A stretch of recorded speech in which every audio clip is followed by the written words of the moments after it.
Мурашки по коже от его крика души о тебе. Cik ir reižu sacāts runots, ka vajag tikai gudru, pozitīvu informāciju skatāties. Stabilizēt savu nervu sistēmu, ne pretēji izbalansēt. Ko tu veiksi tādas absolūtas muļķības, jā? Kas tev pīvalkimos?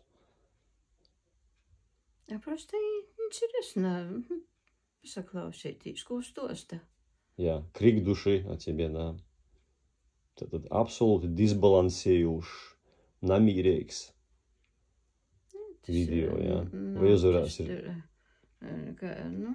Kurš tāpat pazavērtīs. Pat man interesē, ka īvot līgtos kārtstīvus, bet tas nav dēļ manis tik svarīgs, niesti mocūs, ko nejauši neko vienkārši tāpat pazavērtīs. Tad tu nesaproti, ka tas ir tikai negatīva informācija, toksiska. Tev likās, ka tas ir normāli, jā? Jau ir tī negatīva. Bet es par jau nedomāju, saproti, kurš tāpat. Labi.